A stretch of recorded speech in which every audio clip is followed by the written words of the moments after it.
Alô?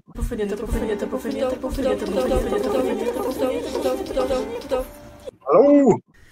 Tropofonia. Tropofonia no ar, tropofonia nas águas, tropofonia nas relvas, tropofonia nos olhares maravilhosos que estamos trocando agora carnalmente. Esse é o Tropofonia Físico. Ouçam, ouvintes, a mesa tem som. Essa mesa que tem som está sendo ouvido pela nossa convidada. Ao mesmo tempo, não há aquele recorte esquisito, né? O aqui e agora foram rompidos com a pandemia, né? Você tinha um agora mais dois aquis, né? Com os aquis diferentes. Fica difícil de fazer o aqui e agora funcionar. Não dá pra ter aura desse jeito. Essa é Raquel Cecília de Oliveira no Tropofonia. Boa noite, bom dia, boa tarde. Esse programa ele é fora do tempo e do espaço. Raquel, seja bem-vinda. Muito obrigada. Bom dia, boa tarde, boa noite para quem foi escutar isso em algum momento da sua vida, né? Muito bom, Raquel. Esse programa ele vai falar um pouquinho da sua trajetória e vai também discutir, acho que uma coisa que faz parte do seu universo de pesquisa e também do meu, e acho que vai ser inevitável a gente falar de descolonização. Então eu pensei num programa que fosse arte de descolonização e também como que você academicamente chegou nisso, como que foi ou está sendo, certamente está sendo a sua virada descolonial, sabe? Eu acho isso importantíssimo, que a gente descreva, que a gente narre como que é o processo individual de cada um vivenciando essa ruptura, né, epistemológica que se dá, né? E vamos começar então com o início de tudo. Como que a Raquel chega na filosofia? Na filosofia? Uai. Na filosofia tem um caminho engraçado. Porque, na verdade, eu sou formada em comunicação social. Sim. E como comunicadora social, eu sou uma ótima filósofa. E eu não queria exercer a profissão, eu estava fazendo o curso. E comecei a fazer um monte de disciplinas na Escola de Belas Artes, onde eu tô hoje. Olha. E eu achava que eu queria trabalhar com as artes, era lá que era meu lugar. E comecei a estudar imagem. No entanto, eu tenho habilidades artísticas próximas de zero, assim. E até hoje, a Escola de Belas Artes, ela não tem uma graduação que não exija habilidades. Sim. Né? Você tem que fazer prova específica para entrar e tudo.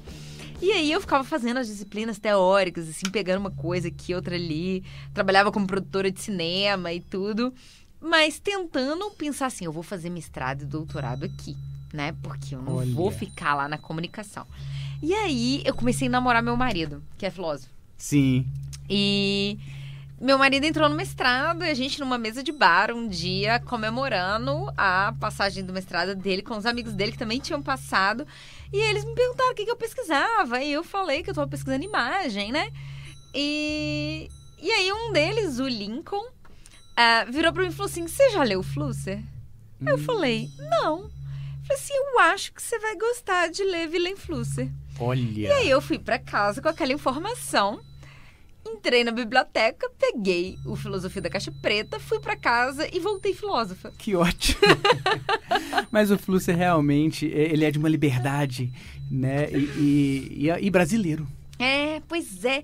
Eu falei radicado ao menos. Não, e ele é naturalizado brasileiro e ele viveu grande parte da sua vida aqui. Maioria do que ele escreveu na vida tem as versões em português, porque dentro da sua prática de escrita filosófica, ele geralmente escrevia a primeira versão em alemão e traduzia para a segunda versão em português. Então, a prática do pensamento dele se dava... Só é possível filosofar em alemão.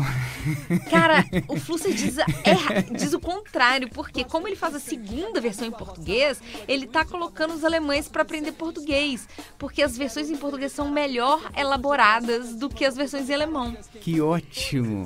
E como a gente é muito colonizado, né, e não sabe, e a gente fala uma língua que nem é muito considerada dentro da filosofia, a maioria das traduções dos livros do Flusser são feitas do alemão. Então nós somos extremamente privilegiados lendo Flusser, porque a gente lê assim, Uma tradução pelo próprio autor. Não só, é uma recriação, né? Fantástico. Porque ele faz uma recriação. Inclusive, o Filosofia da Caixa Preta é um ótimo exemplo, porque é um livro que, inclusive, tem um nome diferente em português das outras línguas, que é Por uma Filosofia da Fotografia, que é o nome em alemão, e é o modo como foi traduzido para as outras línguas. Só em português coloca essa coisa super enigmática de Filosofia da Caixa Preta, que é muito legal. E aí, eu fui fazer mestrado na filosofia e por lá fiquei. Que fantástico. Então não foi com Tales de Mileto que você se iniciou? Não! Nem Aristóteles, nem Platão, nem Kant. Não, eu passei muitos anos da minha vida iniciando as pessoas por Tales de Mileto. Com essa mania cronológica que a gente herda, achando que cartesianamente que o caminho tem que ser esse, é engraçado, né? Mas é um caminho, querendo ou não, que a gente acaba se sentindo obrigada a fazer, Sim. né? Eu lembro quando eu entrei na filosofia, eu falei assim, eu entrei, passei na prova do mestrado e depois de entrar, eu passei a me preocupar muito mais com o que eu não sabia do que com o que eu queria fazer. Então, eu passei grande parte do meu mestrado preocupado com o fato de que eu tinha que ler aquilo tudo e entender aquele cenário todo para poder fazer meu mestrado. Sabe? Então foi uma loucura o meu mestrado. Foi uma loucura. Inclusive a filosofia exige fazer nivelamento de quem não exige. Eu também fiz. Você também fez? Então esse nivelamentozinho aí deixa a gente... Mas eu adorava o nivelamento. Tanto que eu fiz muito mais horas que precisava, assim. Não, eu também gostava, achava super massa conhecer todo esse universo, só que tira a gente da nossa pesquisa, né? Porque são coisas completamente diversas. Ainda mais eu que estudo um filósofo. Estudo. Eu falo que Flusser, eu passei por várias relações com ele. A gente foi marido e mulher, a gente se divorciou, depois a gente teve um affair, sabe? Várias coisas aconteceram nesse nosso relacionamento, porque é muito antigo, né? Um relacionamento aí tem que tem história. 18 anos, aqueles assim, a gente, 17, 18 anos que a gente tem uma vida conjunta, Uau. né? Mas estudando um filósofo super diferente, que não segue nenhuma dessas tradições, que dialoga com essas pessoas como referência, ele não cita, ele não faz nada. Isso é maravilhoso, é uma escrita transgressora mesmo. Uma escrita ficcional, onde ele cria mundos pequenos e ele te leva pra dentro do mundo dele. Então o Flusser te enreda. Eu falo que ele é um filósofo que te leva e se você deixar, você se apaixona, assim. E aí, de repente, você tá lá casada. Sim. Né? Então, o meu processo descolonial, ele passa pelo divórcio com o Flusser também. Normal, né? O meu processo também foi um divórcio com o autor que eu estudei no mestrado. No doutorado foi um divórcio difícil. Um divórcio difícil. Foi. O Parkinson também ajuda nesse processo.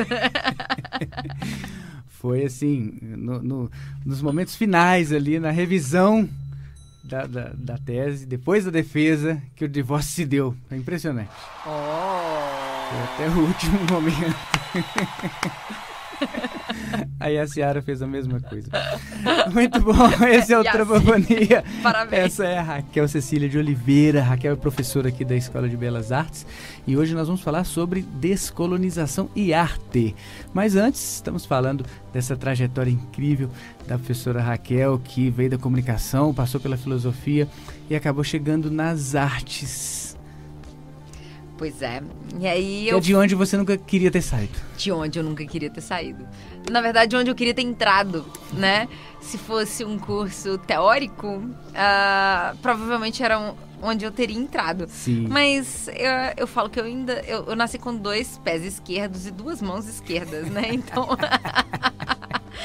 eu sirvo pra muito pouco nessa situação. Mas vai lá, a gente vai criando habilidades com a vida. Né? Mas é nessa leitura de arte como dominar técnicas europeias, né? Pintura, desenho, né? E a própria arte contemporânea já, de certa forma, rompeu com isso, mas as escolas parecem não acompanhar esse processo, né? É um processo muito complicado, né? Eu falo que o meu flerte com a descolonização e, na verdade, uma adoção de um pensamento, que eu não falo que é nem pensamento, eu falo que é prática desse colonial.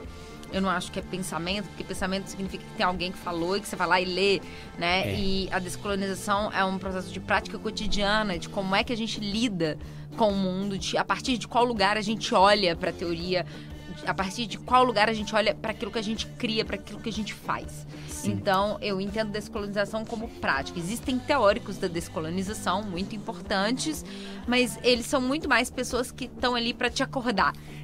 Sim, inclusive... Descolonização num contexto teórico vira mais uma ruptura epistemológica. Mais uma ruptura, exatamente. Mais uma coisa puramente teórica. É muito importante para dar nome aos bois, para abrir caminhos, para você entender quais os problemas que estão ali em jogo. No entanto, somente a teoria, o pensamento, ele não vai resolver o problema. Né? Porque se fosse resolver o problema, a gente tem pensadores descoloniais nas Américas desde o momento em que cada um desses países foram se tornando países independentes. Então a gente tem no Brasil, vai fazer 200 anos de pessoas que estão tentando pensar situações fora do processo colonial. Não resolveu muito até agora. Realmente. Estamos bem longe. Então, por isso que descolonização é prática. Assim, eu falo que a minha prática descolonial começou quando eu fui fazer meu doutorado de sanduíche na França. Porque ali você se viu lá. Eu me vi... É muito interessante. Como o outro do outro. O outro do outro. E assim... Tem uma particularidade nessa história, porque eu estudava arte contemporânea, meu doutorado é em arte contemporânea. Então, meu doutorado, na verdade, ele tenta pensar o distanciamento estético, os problemas que a arte contemporânea coloca para a relação que o público estabelece com as artes. Então, eu fui parar em Paris, né? Uma meca da arte contemporânea e etc. E eu falava as coisas muito em termos... globais, como se as coisas fossem universais, bem característico da filosofia, né? É o que a gente é disciplinado a fazer. Total, e minha tese foi construída como se eu estivesse falando da arte. A história da arte. A história da arte. E aí, eu, né, brasileira, apesar de brasileira, eu tenho cara de europeia, né? Então, e eu fui pra Europa eu fui pra França falando francês, né? Então eu tive poucos problemas de adaptação na França porque eu não sofri nenhum tipo de racismo e eu falava francês, o que para os franceses é meio que um critério. Porque eles são péssimos com quem não fala francês. Então, o que acabou acontecendo foi que o jeito como eu vivo virou um grande problema. Sim. Virou um grande problema, as coisas que eu fazia. Você se viu como uma questão para sua própria pesquisa, né? Eu me vi como uma questão e eu falei assim, cara, não tem nada que eu faço aqui que faz certo, sabe? Muito bom. Eu não acerto uma, assim. As pessoas acham que eu sou europeia, então elas me tratam bem. E eu sou branca, então eu não sofri nenhum tipo de racismo aqui. Mas as pessoas olham pra mim, tipo assim, por que você faz tudo errado? Sim. E eu falo que a parte mais difícil, a coisa que eu achava mais difícil de fazer era fazer feira. Fazer feira pra mim era muito difícil, porque você não pode pegar nas frutas e nas coisas pra escolher. Os guardas, o pessoal, os vigias dos supermercados ficavam atrás de mim. Porque quem é que Como pega? Que eu vou comprar um mamão sem apertá-lo? Isso aí. Um dia eu cheguei... É uma herança indígena, não tem jeito não. Gente... A ideia de que a gente vê com as mãos mostra a dificuldade da gente lidar com essa pandemia, né? Porque falta toda essa dimensão corporal, né? Com a pandemia. Mas aí eu tava, na hora que eu tava voltando pro Brasil, eu voltei com essa pulga atrás da orelha que cara, é incrível como é que tudo que a gente faz mostra que a gente não é de lá, sabe? O tempo inteiro, qualquer coisa, todas as decisões que a gente toma são decisões erradas dentro do ponto de vista deles, assim. Você vira e fala assim, mas por que você fez isso desse jeito? E eu olhava assim... Não é assim, não. Não, e a primeira vez que eu fui lavar banheiro, gente? A primeira vez que eu fui lavar banheiro, Raquel lindamente liga a água e joga água em tudo. Eu passei 3 horas secando o banheiro, porque não tem ralo no banheiro. Como que não tem ralo no banheiro? E aí tinha banheira, né? E aí o ralo tá dentro da banheira. A não ser que eu fizesse a água subir e entrar dentro da banheira. Eu tirei a água toda no pano de chão na mão, assim, sabe? Tipo, nossa, só mancada, assim, uma atrás da outra. Não, mancada deles que não colocam um ralo no banheiro. Pelo Foi amor de Deus. total, assim, total. E eu falava assim, cara, não é possível, como é que faz um banheiro sem ralo, sabe? Como assim? Simone Raimunda disparou as luanas. A palavra bunda é o português dos Brasis. As Janaínas todas foi Leila Diniz. Os nomes dizem mais do que o que cada uma diz. Somos mulatos híbridos e mamelucos, e muito mais cafusos do que tudo mais. O português é negro dentre as eurolínguas. Superaremos cãibras, furúnculos, ínguas. Pra mim era uma coisa tão óbvia, mas todas as coisas que eu achava que eram óbvias, todas as coisas que eu achava que funcionavam dessa forma, eram as coisas que me mostravam que não funcionavam dessa forma. E eu, como boa filósofo, voltei pra casa com esse problema, que eu falava assim, gente, por que será que isso acontece desse jeito, né? Por que tudo dá errado, assim, sabe? Muito bom. E nem por isso eu tô falando que o meu tempo na França foi ruim, foi ótimo. Eu aproveitei demais, foi excelente, foi um tempo de um aprendizado intensíssimo e foi absolutamente primordial, tanto pra minha tese quanto pro que eu faço hoje. Sim. E aí eu voltei de lá pra terminar a tese, terminei a tese e aí veio a segunda contribuição descolonial da minha carreira. Eu já tava com isso tudo na cabeça, mas pensando assim, deixa eu terminar minha tese e aí eu vejo o que eu faço depois, né?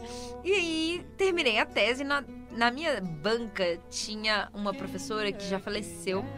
Ela teve um câncer muito pesado, uma moça muito nova que era a Noelle Rame. E ela era uma especialista em Arthur Danto e ela estava na minha banca. E a Noelle, além de especialista em Arthur Danto, ela era especialista em Oiticica. Olha. Ela tinha uma formação super múltipla, assim, professora da UERJ. E na minha banca, ela leu minha tese, fez as considerações e no final ela virou e falou assim, eu queria te contar uma anedota. Aí eu falei, uai, valeu. E aí, nesse de contar uma anedota, ela falou assim, olha, o Ernesto Neto, quando foi fazer uma exposição na França, logo no início da carreira dele, isso, final dos anos 90, início dos anos 2000, ele foi, ele estava lá expondo com várias outras pessoas. E aí veio uma estudante nórdica que estava fazendo um mestrado sobre trabalhos de países não europeus. Sim. Ela pediu para entrevistar ele e ele aceitou, claro. E aí a primeira pergunta... Os não ocidentais, como diz Hal Foster. Pois é. E aí a primeira pergunta que ela fez para ele foi... o que você acha de expor num país ocidental?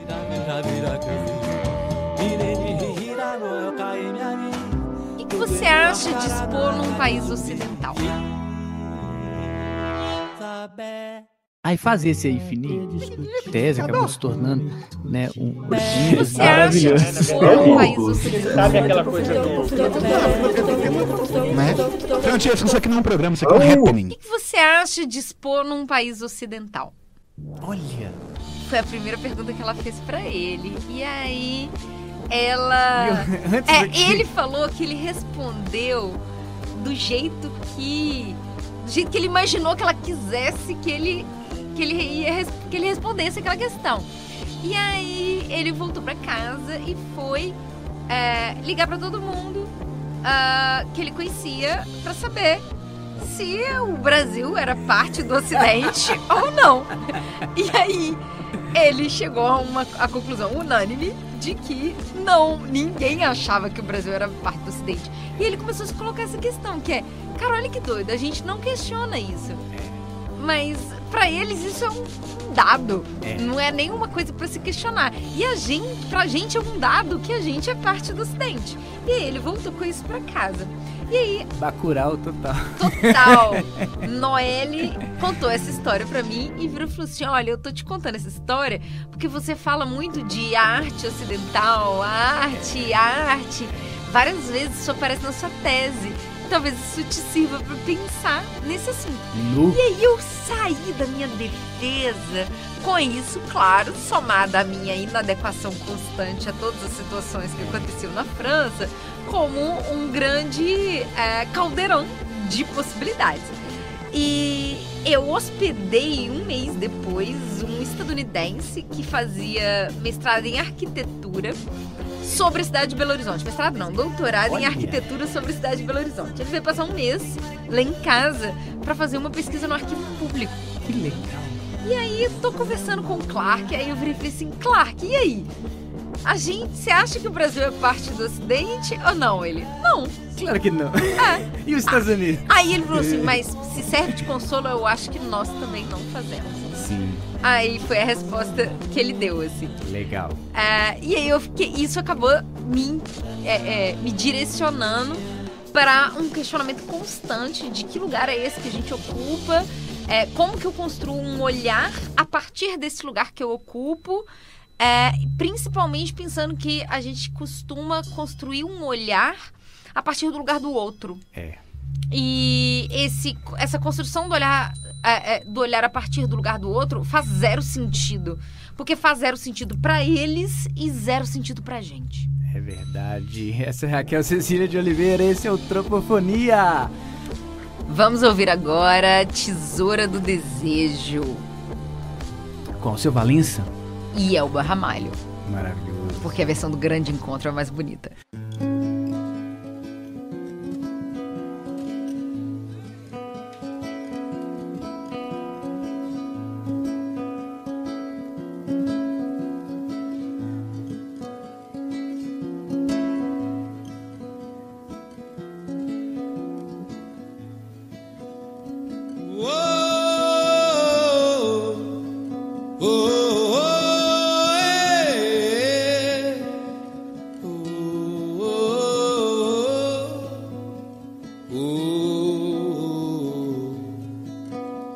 Você atravessando aquela rua vestida de negro, e eu te esperando em frente a um certo bar Leblon. Você se aproximando e eu morrendo de medo, ali bem mesmo em frente a um certo bar Leblon.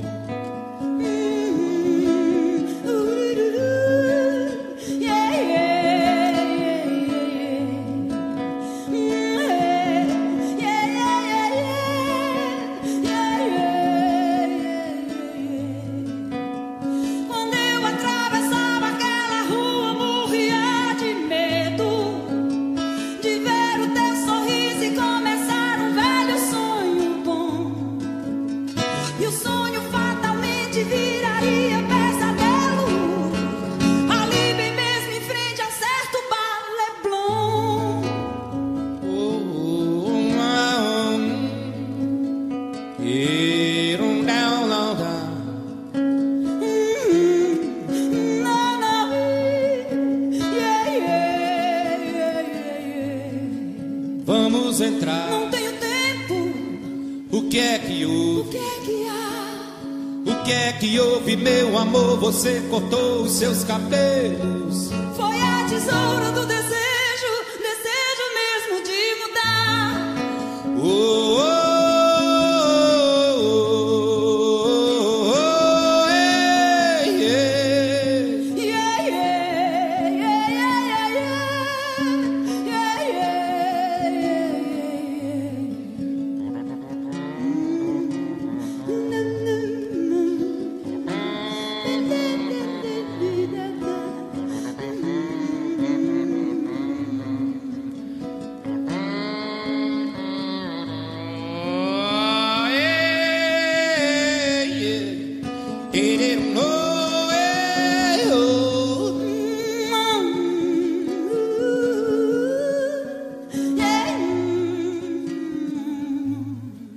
vamos entrar. Não tenho tempo. O que é que houve? O que é que houve, meu amor? Você cortou os seus cabelos? Foi a tesoura do desejo, desejo mesmo de mudar.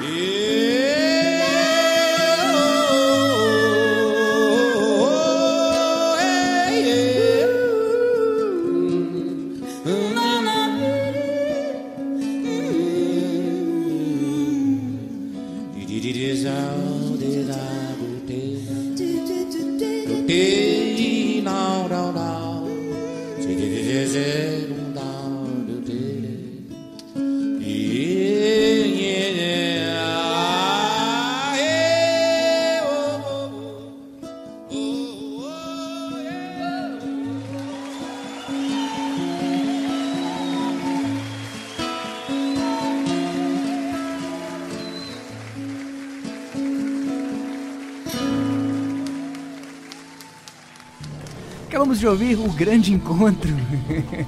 Estão lá Geraldo Azevedo, Elba Ramalho, Alceu Valença e... Cantando Tesouro do Desejo. Exatamente, que coisa linda. Muito bom, Raquel. Raquel é professora aqui da Escola de Belas Artes, já falamos da trajetória acadêmica dela, estávamos falando como que há esses momentos onde a gente vê o mundo de um jeito e depois passa a ver de outro. Né, onde a gente consegue assumir para si mesmo que aquela perspectiva de mundo tinha limitações, né, e é desconfortável, né, é uma coisa que não é tão simples, por isso é um exercício, né, e por isso tem que sair do âmbito teórico e aproximar da prática.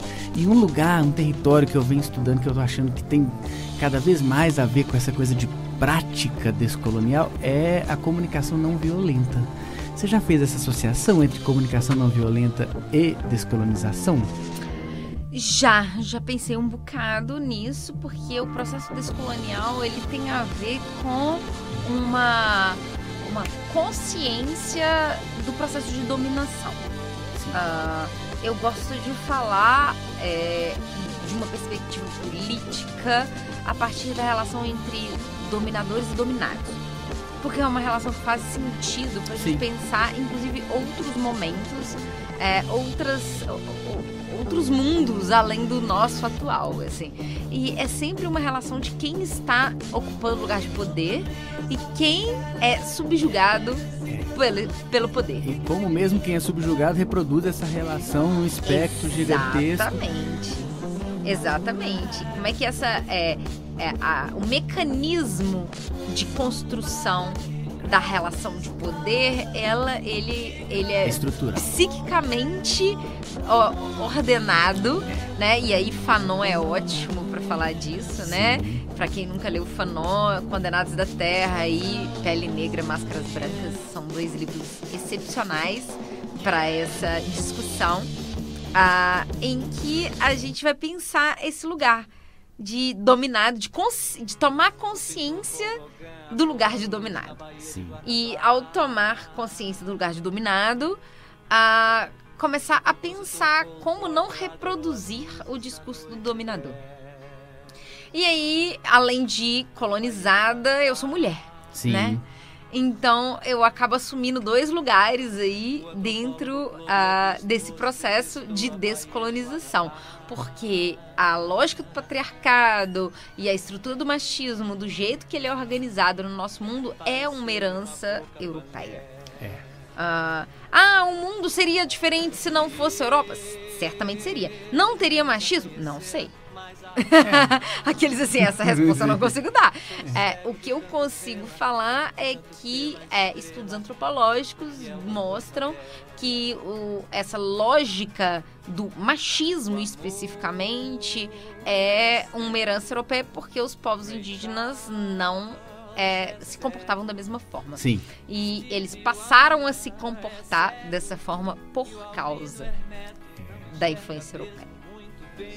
Muito louco isso, né? E de pensar que, de certa forma, o modo de pensar indígena, a gente tem uma tendência a romantizar, desde Rousseau, né? O bom selvagem, e achar que aquela cultura é melhor ou tem valores mais nobres do que a nossa, por mil fatores, né? Quando a gente faz essa leitura romantizadora, que acaba sendo reprodução de uma lógica europeia também, que é de redenção, de paraíso, de um mundo ideal, um mundo perfeito, né? Que tem a ver com unidade, né? Então, a descolonização às vezes tem a ver com quebrar essa unidade e entender que tem vários universais e eles têm suas limitações e não existe um mundo ideal. E o desafio é como, né, forjar isso.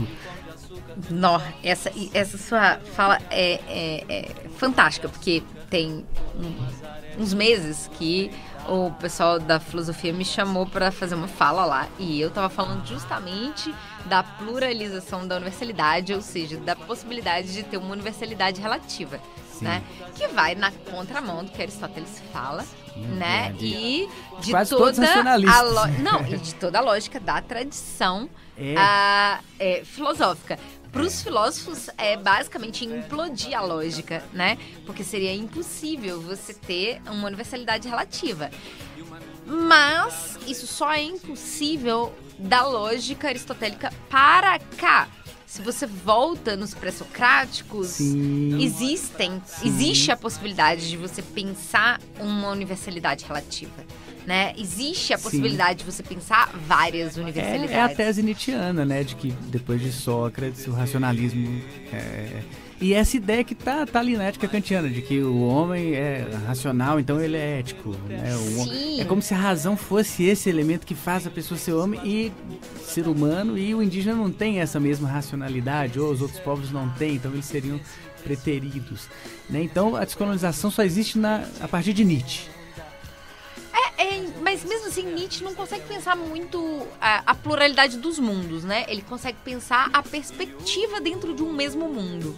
Sim. A pluralidade dos mundos, assim, eu posso estar errada, porque vai ter um nietzschiano que vai virar pra mim e falar que não. Até porque o jeito que o Nietzsche escreve, você interpreta qualquer coisa. Não, e com tanto de aforisma que ele escreveu, aí vai ter assim, tem um aforisma no livro tal que dá a entender isso. Aí, assim... Isso é o problema, assim, de qualquer afirmação que um filósofo faz. Então, eu não sou uma especialista em Nietzsche, mas do jeito que ele é geralmente lido e o jeito como o legado dele se consolidou, que eu acho que é importante fazer essa diferenciação, assim, você pega coisas que o Kant diz, que são muito legais, mas o legado kantiano tem uma outra característica, diferente daquilo que Kant falou. Eu acho que no caso do Nietzsche é a mesma coisa. Você tem um legado nietzschiano que deu um espaço de abertura. Talvez muito mais o legado nietzschiano tenha dado uma abertura maior para a pluralidade a partir do espaço que o Nietzsche criou. Sim. Mesmo assim, eu sou uma pessoa desconfiada, assim, não muito, mas eu sou desconfiada. Nós somos mineiros, uai. Mas eu sou desconfiada justamente pelo fato de que toda a lógica da diferenciação, toda a proposta de crítica do racionalismo, ela vem de dentro da própria Europa. Sim. E por que eu sou desconfiada? Não é porque eles não sabem fazer, não, eles fazem muito bem. A questão é que eles falam a partir daquele lugar. Então, a minha questão é como é que a gente faz... Essa crítica deslocada. A gente faz isso pensando a partir do nosso lugar. Porque é a mesma coisa quando a gente está falando de arte, de história da arte, né? Você pega modernismo. O que é a lógica do modernismo? A lógica do modernismo na Europa é uma ampliação dos limites que a arte possuía dentro de uma lógica acadêmica. Então, se você for pensar assim de uma forma bem simples, o modernismo a gente tem a construção da academia na Europa. Parte daquela lógica para transgredi-la. E aí eles ficam pensando assim, tá, mas a gente não precisa fazer isso desse jeito. A gente pode fazer isso desse jeito. A gente pode fazer isso desse jeito. Então, eles estão... A transgressão deles é parecer a pincelada no impressionismo. Tipo... de dentro da pintura mesmo. A transgressão questão do courbet é o assunto, né? Não é nem I've been working on a piece that speaks of sex and desperation. I've been screwing on the tracks of abandoned train stations.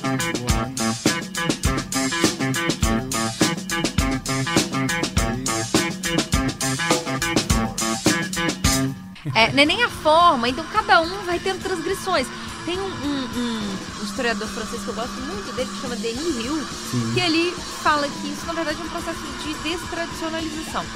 Que existia uma ideia de arte tradicional e a gente vai questionando as bases dessa tradição. E cada um dos movimentos, dos artistas e etc. vão dando leituras diferentes. Sim. Pessoais, para esse processo de ampliação dos limites da arte. É impossível a gente falar isso no Brasil.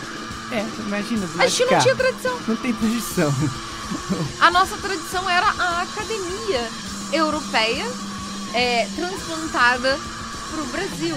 Então, a gente não estava destradicionalizando. A gente estava criando uma tradição. Na verdade, toda a lógica do modernismo é uma criação de tradição. Uma tentativa de criação de tradição, de criação de uma identidade, de criação de um imaginário brasileiro. Então, pensa bem, de qual lugar que você olha? Se a gente olha pela lógica deles, faz todo sentido a lógica da destradicionalização. Eu lembro de ler esse texto e falar assim, cara, esse cara acertou o negócio. Olha, eu nunca li um texto sobre modernismo mais interessante do que esse, porque tá todo mundo preocupado com ruptura, com não sei o quê. E o Denis chega e fala assim, olha, não tem ruptura nenhuma, sabe?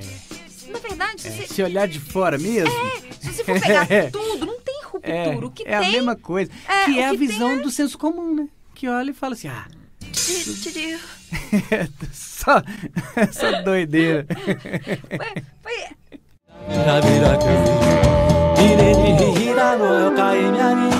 E que você acha do país ocidental?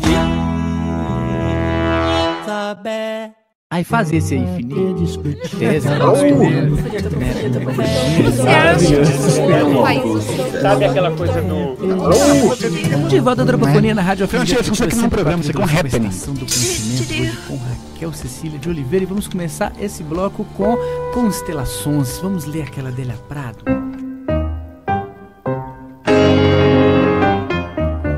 Constelações, constelações, constelações. Minuto de experimentación sonora. Tropofonia, tropofonia, tropofonia. Uma ocasião, meu pai pintou a casa toda de alaranjado brilhante. Por muito tempo moramos numa casa, como ele mesmo dizia, constantemente amanhecendo. Adélia Prado.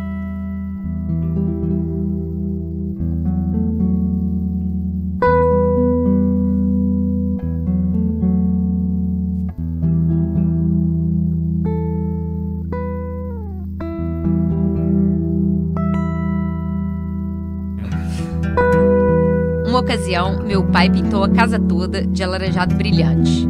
Por muito tempo moramos numa casa, como ele mesmo dizia, constantemente amanhecendo. Adélia Prado.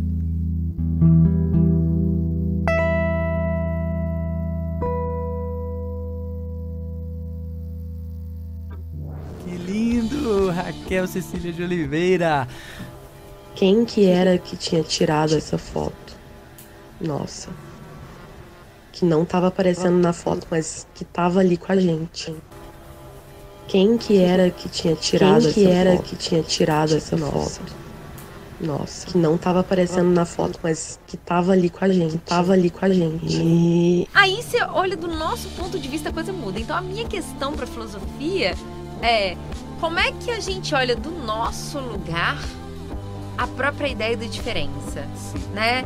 Seja derridiana, deleuziana, Foucaultiana. Porque de certa forma, assim, dá para pensar que desde a ideia de pacto social, desde os princípios iluministas de igualdade, verdade e fraternidade, são todos eles pensados a partir do europeu, eles não consideram outras culturas.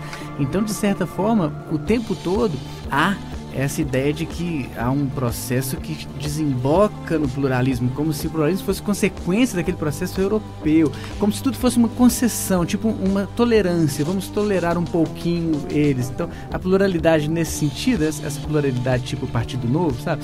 Vamos tolerar um pouquinho, né? Mas é só para tolerar, né? Não vamos deixar eles... acho que é isso que tem que ser rompido, né? Total, assim, eu acho que uma coisa que me faz, sempre que eu penso na ideia de Revolução Francesa e na importância que a Revolução Francesa tem para o nosso mundo, junto com a ideia de democracia, Sim. de pluralidade, de possibilidade, etc., é que a ideia de ser humano não era ser humano, era homem. Sim. E não é homem no sentido de ser humano, é homem branco, como europeu. ser do sexo masculino. Porque as mulheres não faziam parte da ideia de direitos universais. Sim.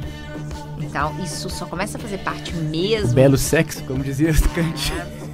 O belo sexo, como dizia Kant. E toda a querela das mulheres que acontece entre o século XVII e XVIII na França e na Inglaterra são justamente mulheres teorizando, tentando virar e falar assim, olha galera, não dá pra pensar assim, entendeu? A gente... São direitos universais, nós também fazemos parte disso. Só que, na verdade, a coisa se configurou de uma outra maneira. Então, na verdade, uma lógica de liberdade, igualdade, liberdade, igualdade para um grupo específico de pessoas, dos quais nós, brasileiros, não fazemos parte. Inclusive, o próprio processo de revolução burguesa é a burguesia emancipando a si mesma, né? A gente pode pensar nesse processo, tem a tese do Claude Lefort, justamente Sim. Ele critica o Marx nesse ponto e fala que na verdade é uma revolução democrática porque ela não atingiu só os burgueses, apesar de ter sido terem sido os não motivadores, mas os iniciadores, terem sido importantes, um importante grupo na discussão. A revolução foi uma revolução que realmente incorporou a sociedade, né? Mas na hora que começa a ter né, um aeroporto parecendo rodoviária, essa galera já começa a falar de liberdade, liberdade para quem? Liberdade individual. A lógica da descolonização, ela pressupõe a ideia de que se a gente vai falar de liberdade, se a gente vai falar de igualdade, se a gente vai falar de possibilidade, a gente vai ter que pensar isso a partir de uma lógica múltipla e não única. Exatamente. E a partir dessa lógica múltipla, entender que essas multiplicidades, elas podem conviver. Então, eu falo que para pensar em democracia, a gente tem que pensar em tolerância. Certamente. Porque pensar em democracia é pensar em pluralidade. E pensar em pluralidade é pensar em tolerância. Né? O que a gente não pode tolerar? Algo que atenta contra a vida de outra pessoa. Exatamente. Extremismo. Isso não pode ser tolerado. Mas é um pressuposto que a gente tolere, né? Senão, não vão existir mundos plurais. Só que a gente é super autoritário, né? E a gente quer que não tolerar nada. A gente quer que as pessoas façam as coisas do jeito que a gente gosta, do jeito que a gente acha. E aí, somos todos. Veio o gargalo do problema, assim. Falar de pluralidade é falar de descolonização. Muito bom, Raquel Cecília de Oliveira, esse é o Tropofonia. Enzo Gabriel, sei que a luz é sutil, mas já verás o que é nasceres no Brasil. No Brasil,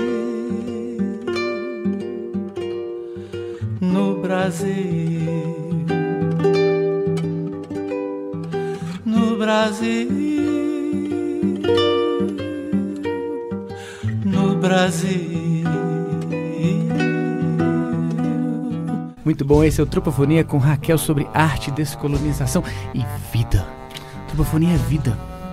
E agora nós vamos fazer o próximo quadro, que se chama A Caixa Mágica de Carline. Carline é uma mulher trans incrível que eu o conheci ainda como Carlos Linhares, baixista do Nem Secos, uma figura genial, além de músico habilidoso, também escritor, poeta, também inventor de jogos. E nós vamos agora para o andar de baixo. Vamos descer e lá embaixo nós vamos ver a caixa mágica de Carline. E de lá você vai tirar as perguntas e vai respondê-las bem gritando para o microfone captar. Caixa misteriosa de Carline. Caixa misteriosa de Carline. Vamos lá. Tem que descer, tem que descer.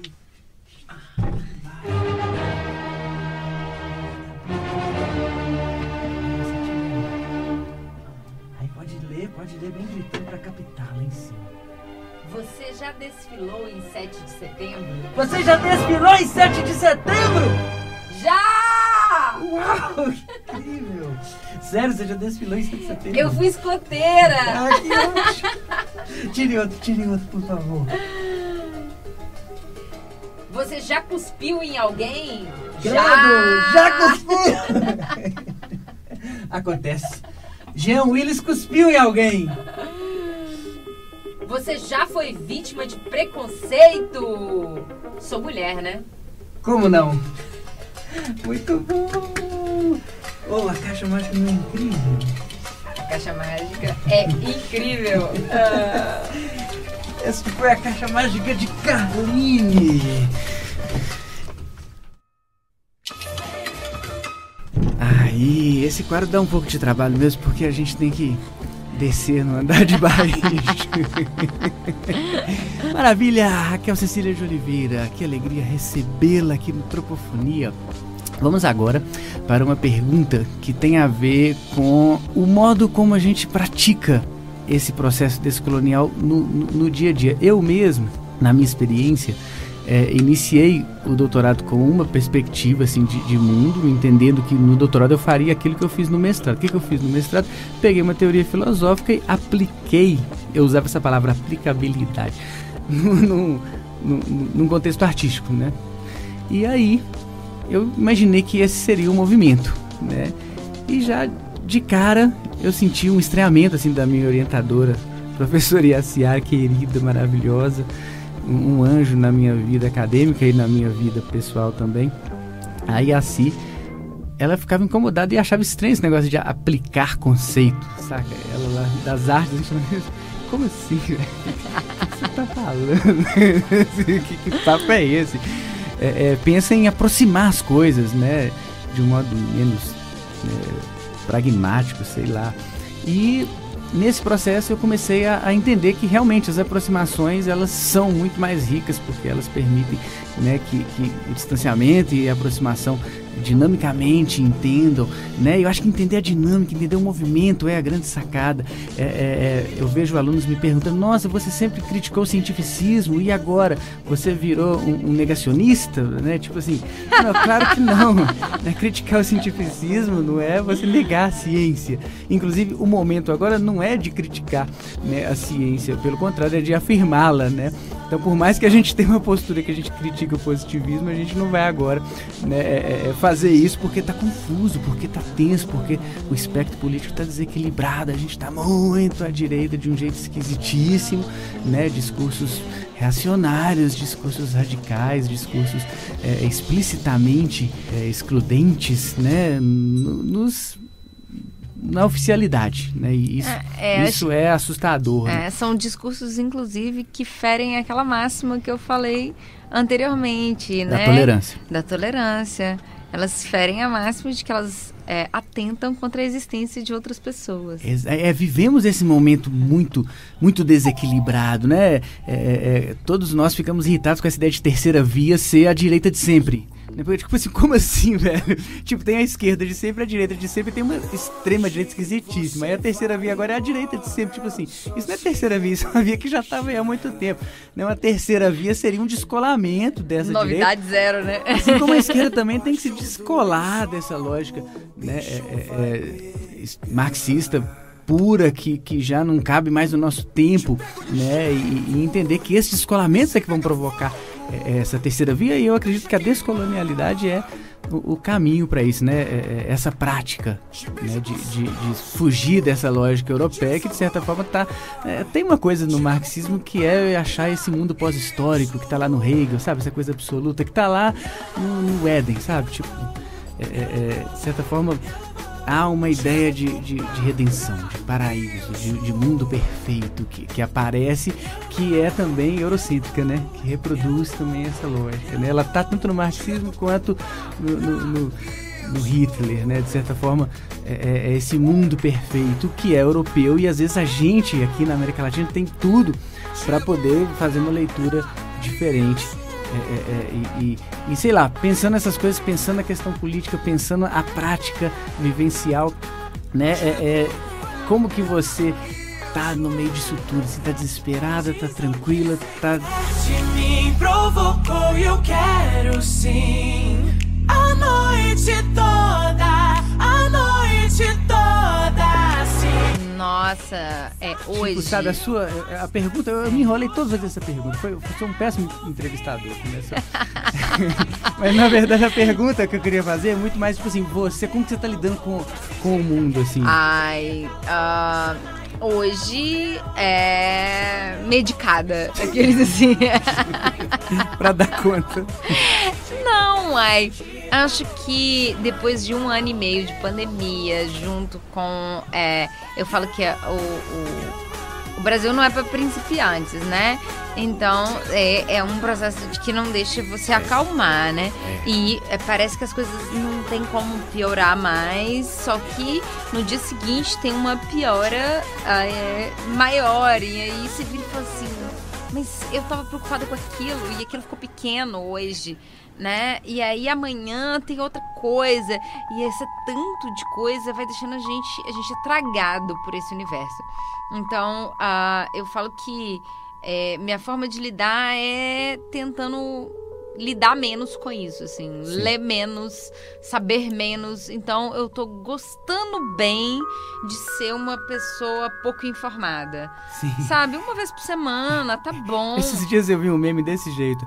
A pessoa volta e fala, quanto tempo você não aparece aqui? Que bom que você voltou. Eu tô querendo me afastar das notícias. Tem essa nova aqui. Ele disse que vacina da AIDS. Aí o cara vai embora de novo. Não. Vou continuar. Exato. Eu sou esse meme. Porque eu gosto de Twitter, sabe? Eu tenho um Twitter há muitos anos. E aí, eu sempre gostei pra ler notícias. O povo da comunicação adora Twitter. O povo adora Twitter. E aí, eu entro no Twitter e aí eu fecho de novo, sabe? Porque eu viro e falo assim, o que eu vim fazer aqui, Jesus? Eu já sabia que ia dar errado, sabe? Só que é um vício que você vai lá e vê assim, vou ver o que tá acontecendo. Eu falo que isso tem que acontecer em doses homeopáticas. Por quê? Porque é isso, vacina da AIDS. Vacina tem isso. Cada hora é uma coisa. Você vira e fala assim, não, eu não tenho estômago pra fazer pesquisa, orientar, dar aula, viver uma pandemia e ainda ficar lidando com isso, sabe? Tipo, não tenho capacidade emocional para lidar com o Brasil desse jeito em plena pandemia. Sem pandemia a gente ainda consegue, né? Mas já tem a pandemia, né? E a gente vai ter que fazer esse meio de campo. É uma sucessão de desastres. Sucessão de desastres. Realmente, essa Raquel Cecília de Oliveira, esse é o Tropofonia. Aí faz essa doideira. Você acha que num país ocidental? Sabe aquela coisa do... Você acha que num país ocidental? Francesco, você aqui não é um programa, você aqui é um happening. Realmente, essa Raquel Cecília de Oliveira, esse é o Tropofonia, aqui na Rádio FMG Educativa, que mantém a sua autonomia, né? Aqui a gente fala o que quer falar, principalmente no Tropofonia. É um programa que você pode falar o que quiser. E agora a gente vai fazer o último quadro, que é o Momento AM.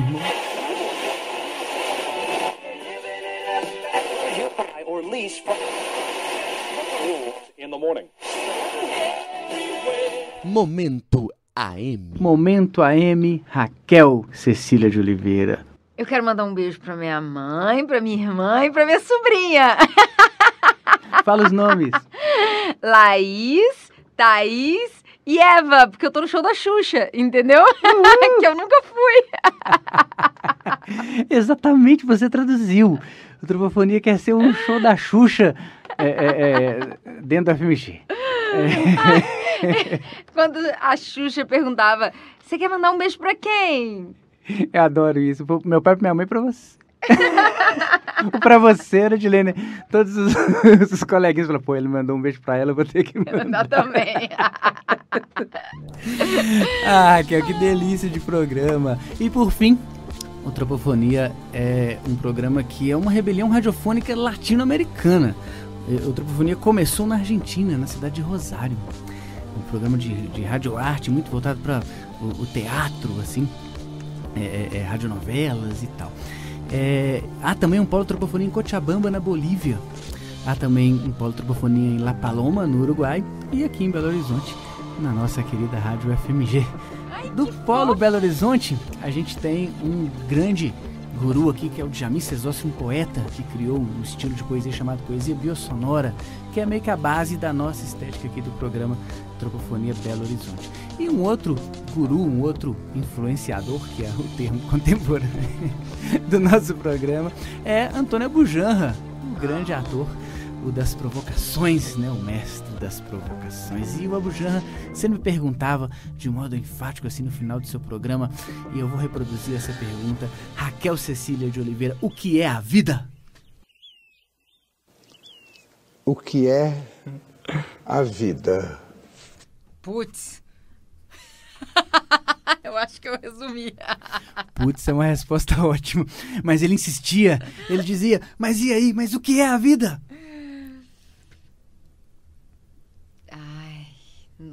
Falar isso para uma filósofa é difícil, sabe? Quanto tempo você tem? Vamos precisar de mais. Eu acho que não dá para responder. Com umas assim. 60 horas aula, a gente consegue fazer uma propedêutica. No mínimo, né? 60 horas pra gente começar o processo. Depois a gente vai investigar mais a fundo, né? E aí a gente vai precisar fazer um curso específico. Depois vai ter os tópicos especiais. Maravilhoso. Mas eu acho que a vida é a nossa possibilidade de compartilhar a existência com outras pessoas. Sim. Então, acho que a parte mais difícil da vida na pandemia é a dificuldade de fazer isso. A dificuldade de estar corporalmente no mesmo espaço com as pessoas, de ler as pessoas para além do que elas falam, né? Para conseguir ter aquela conversa que é corporal e que acontece cotidianamente e que acabou sendo resumida à necessidade de verbalizar tudo, né? A gente é obrigado a verbalizar todo um processo que acontecia dentro de uma conversa que a gente que não passa por palavras, né? Eu tô escrevendo um texto sobre esse assunto agora, sobre os gestos. Sim. E eu venho pensando muito nisso, venho pensando no quanto que a ausência da gestualidade, ela foi o principal baque nas relações interpessoais. Olha que durante massa a pandemia. Esse texto. Pois é. E de fato, você falar e não ver a reação da outra pessoa é assim. E nós como professores, né, Francisco, a sala de aulas sem essa conversa corporal vira... Primeiro porque torna tudo muito mais difícil, né? Porque você tem que falar tudo. E segundo, porque você não consegue ler. Você não consegue ler. Então eu falo que atualmente eu tô dando aula de pé. Ah, que legal. Eu tô dando aula de pé, né? Aí começou o semestre agora, né? Sim. E aí uma aluna virou pra mim e falou assim: professora, você tá de pé? Eu tô tentando aqui emular a sala de aula. Eu não aguento mais, gente. Eu não aguento ficar sentada mais. Vocês não estão entendendo, gente. Aí eu ando pelo meu escritório, pego um livro, sabe? Tipo, eu tô começando a fazer algo próximo da sala de aula, porque tá faltando. Muito bom, muito bom. Mas é o desejo de todos nós. Nós não vemos a hora de voltar Não, que bom, Raquel, muito obrigado pela entrevista, pelo compartilhamento aqui. Valeu, esse foi Tropofonia. Muito obrigada. Temos um super material pra... Essa doideira.